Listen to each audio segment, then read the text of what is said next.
একটি ছেলে মাদ্রাসাতে দিও। এই পৃথিবীর বুকে তুমি জান্নাত কিনে নিও। এই পৃথিবীর বুকে তুমি জান্নাত কিনে নিও।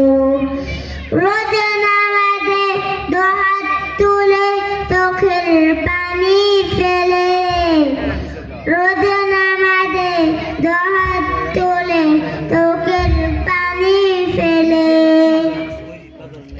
ওয়াব্বিল হামহুমা কামা বলবে তোমার ছেলে। সেই দোয়াটাই প্রভুর কাছে, সেই দোয়াটাই প্রভুর কাছে সবচেয়ে বেশি প্রিয়। সেই দোয়াটাই প্রভুর কাছে সবচেয়ে বেশি প্রিয়। এই পৃথিবীর বুকে তুমি এই পৃথিবীর বুকে